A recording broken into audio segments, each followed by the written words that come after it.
ഈ ഗോള് ഇന്ന് അറ്റ്ലാന്റിക്കെതിരെയുള്ള MLS മത്സരത്തിൽ ലിയോണൽ മെസ്സി അടിച്ച മനോഹരമായൊരു ഗോളാണ്. അറ്റ്ലാന്റിക്കെതിരെയുള്ള മത്സരം 1-3 ഇന്റർ മയാമി പരാജയപ്പെട്ടെങ്കിലും കാണികൾക്കായി മനോഹര ഗോള് ലിയോണൽ മെസ്സി സമ്മാനിച്ചിട്ടുണ്ട്. അപ്പോൾ ഈ വീഡിയോ ആയിട്ട് ഇന്ന് വരാൻ കാര്യം എന്താണെന്ന് പറഞ്ഞു കഴിഞ്ഞാൽ, ഈ ഗോള് നിങ്ങൾക്ക് എവിടെയെങ്കിലും എന്തെങ്കിലും ഓർമ്മ, എന്തെങ്കിലും സാദൃശ്യം തോന്നിയിട്ടുണ്ടോ? എന്നാൽ എനിക്ക് തോന്നിയിട്ടുണ്ട്. അത് പറയാൻ വേണ്ടിയിട്ടാണ്.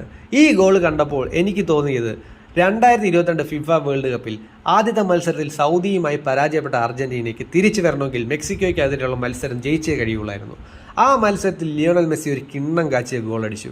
അതും മെക്സിക്കോയുടെ ഗോളി സമർത്ഥനായ ഒച്ചാവോയെ പാസ് ചെയ്ത് ഗോൾ പോസ്റ്റിലേക്ക് കടന്ന ആ ഗോൾ. ഇത് ആ ഗോളുമായി ഓൾമോസ്റ്റ് സിമിലർ ആയിട്ട് എനിക്ക് തോന്നി. നിങ്ങൾക്ക് തോന്നിയോ? ഇങ്ങനെ വിസ്മയം തീർക്കുന്ന ഗോളുകൾ എത്ര ലിയോണൽ മെസ്സി തന്നിരിക്കുന്നു. നമ്മളെ പഴയകാല ഓർമ്മകളിലേക്ക് തിരിച്ചെത്തിയിരിക്കുന്നു. അതെ, വീണ്ടും ലിയോണൽ മെസ്സി അതിമനോഹരമായ ഒരു ഗോളുമായി. Follow for more content. Travel movies and football.